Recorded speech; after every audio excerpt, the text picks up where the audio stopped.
అందరికీ నమస్తే అండి. అండ్ మీ అందరికీ కూడా తెలుసు, ఫస్ట్ ఆఫ్ ఆల్ మీడియా మిత్రులందరికీ కూడా చాలా చాలా థ్యాంక్స్. ఒక ఆల్మోస్ట్ 13-14 డేస్గా రన్ అవుతుంది. సంక్రాంతి హాలిడేస్ కారణంగా లేట్గా కంప్లైంట్ చేయాల్సి వచ్చింది. లేదు అంటే చాలా అర్లియర్గానే కంప్లైంట్ సబ్మిట్ చేసేదాన్ని. జేసీ ప్రభాకర్ రెడ్డి గారు నా మీద చేసిన వ్యాఖ్యలకు నేను హర్ట్ అవ్వడమే కాదు, అండ్ మోర్ ఆఫ్ క్షమాపణ చెప్పేశాను కదా అయిపోయింది అంటే, సో ఒక సీనియర్ పాలిటీషియను ఏం ఎగ్జాంపుల్ ఇవ్వాలి అనుకుంటున్నారు? సో అమ్మాయిలని అబ్యూస్ చేసేసి బూత్ వర్డ్స్ అండ్ మళ్ళీ ఒక సారీ చెప్పేస్తే ఈరోజు నేను, రేపు పొద్దున ఇంకొకళ్ళు. సో ఫర్దర్ జనరేషన్స్కి ఆడపిల్లలు పాలిటిక్స్లోకి వచ్చినా, ఇంకో ఫీల్డ్లోకి వచ్చినా, సో సీనియర్ పాలిటీషియన్స్ ఎలాంటి పదాలతోనైనా అబ్యూస్ చేయొచ్చు. సో ప్రజలని సక్రమ మార్గంలో పరిపాలించాల్సిన నాయకులే ఇలాంటి బూతు మాటలు మాట్లాడేసేసి మాకు సరదా వచ్చేసింది, వయసుతో వచ్చింది, లేకపోతే ఆవేశంలో వచ్చింది అంటే వాళ్ళ ఫాలోవర్స్ కూడా ఎస్ దిస్ ఈజ్ రైట్, తప్పేముంది అని కూడా అంటున్నారు. సో ఇదే వాళ్ళ ప్రజలందరికీ నేర్పిస్తున్నారు. రేపొద్దున ఇంకొకరు కూడా అంటారు. సో అది నేను దాన్ని ఖచ్చితంగా ఖండించాలి అండ్ నా కోసం నేను ఫైట్ చేసుకోవాలి. అప్పుడే నేను అమ్మాయిల గురించి మాట్లాడే హక్కు నాకు ఉంటుంది.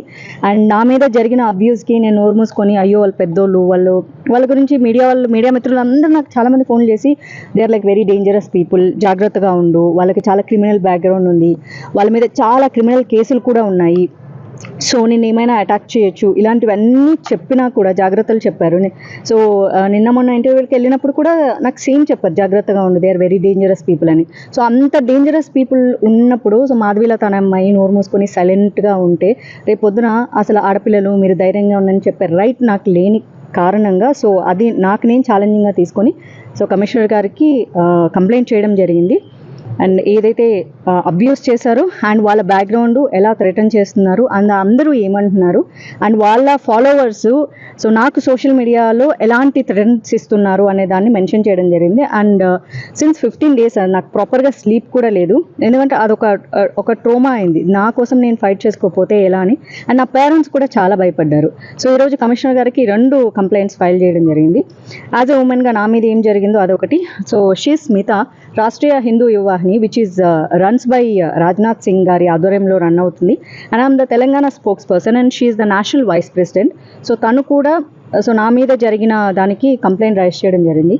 సో ఒక స్ట్రాంగ్గా అన్ని వైపుల నుంచి కూడా నేను కమిషన్కి కంప్లైంట్ ఇచ్చా, హ్యూమన్ రైట్స్కి ఇచ్చా, అండ్ ఇప్పుడు కమిషనర్కి ఇచ్చా, అండ్ ఇప్పుడు పోలీస్ కంప్లైంట్ ఎఫ్ఐఆర్ ఫైల్ చేయబోతున్నాను. సో నెక్స్ట్ స్టెప్ అదే, ఒకసారి మిమ్మల్ని అడ్రస్ చేద్దామని చెప్పి వచ్చాను. వీడియో చేశాను, ఆయన ఎలాంటి పదాలు యూజ్ చేశారు అండ్ దానివల్ల నేను నా ఫ్యామిలీ ఎలాంటి ట్రోమాకి గురయ్యామో. ఎందుకంటే మా చుట్టాలందరూ కూడా ఫోన్ చేసి వాళ్ళు ఎంత డేంజరస్ పీపుల్ అని మా పేరెంట్స్కి చెప్పడం జరిగింది. ఒక రకంగా అది ఎమోషనల్ థ్రెటనింగ్. సో వాళ్ళు డిప్రెషన్లోకి వెళ్ళిపోయారు. అది చూసి నేను డిప్రెషన్లోకి వెళ్ళిపోయాను. Because my family is my strength.